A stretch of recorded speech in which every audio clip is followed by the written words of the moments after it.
UCC government इसको भी लाएगी, पक्का लेके आएगी। इसमें भी यूसीसी की जरूरत भी है। अब इसका भी विरोध होगा बहुत बड़े पैमाने पे, लेकिन गवर्नमेंट को पता है कि जो मेरा विरोध कर रहा है वो हमको वोटे नहीं दिया है। यूसीसी में बस यही होगा कि जितने लोग हैं, अब जैसे हिंदू धर्म में डिवोर्स बड़ा मुश्किल है, तो जब यूसीसी आ जाएगा ना,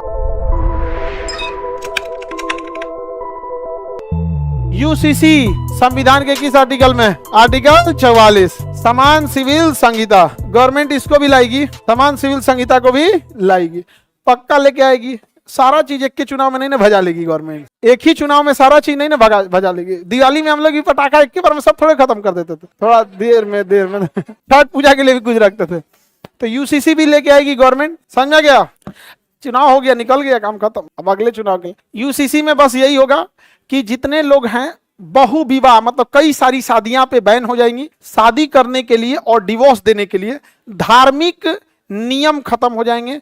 शादी ब्याह करने के लिए एक व्यक्ति एक ही ब्याह कर सकता है, और डिवोर्स देने के लिए हाई कोर्ट का सहारा लेना पड़ेगा।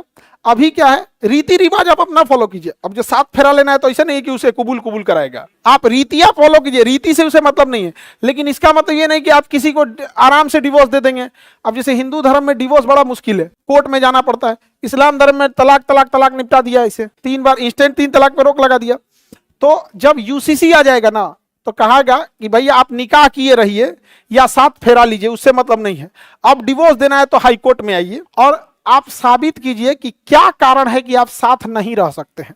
तो लंबा 3-4 साल केस चल जाता है, फिर वो सेटलमेंट के लिए जाता है, फिर उसमें काउंसलिंग के लिए जाता है कि बहुत बार समझाया जाता है। और जो डिवोर्स होता है, डिवोर्स के कुछ जेन्युइन कारण हो जाते हैं। सब जेन्युइन कारण मतलब क्या हो गया कि सपोज कीजिए कि बेविचारी एडल्ट्री बहुत ज्यादा है, मतलब उसको एक्स्ट्रा मैरिटल अफेयर बहुत ज्यादा है, इन्ने उन्ने उसको 10 जगह चक्कर चल रहा है, तो एक ये जेन्युइन। फिर इसमें हंसने लगता तुम, इसमें तो हम बात बता रहे हैं तो इसमें तुम हंस रहे हैं हम। तो जैसे एक एडल्ट्री है, ये एक जेन्युइन कारण है, जेन्युइन कारण है एडल्ट्री।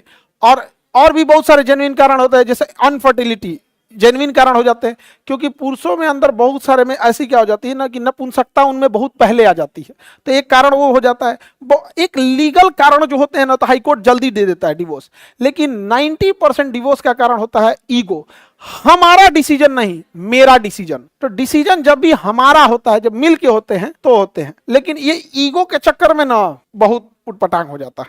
और उसमें भी सबसे खराब क्या होता है, जब दूगों में झगड़ा होगा ना, तो सलाह आप वो अपने सहेली से लेगी, वो अपने दोस्त से लेगा। उसको क्या मतलब है आपका घर उजड़ रहा है, क्या हो रहा है, और बर्बाद कर देंगे सब। कौन जी क्या करिए कि हमसे कोई सलाह देगी, उससे तो और खतरनाक है।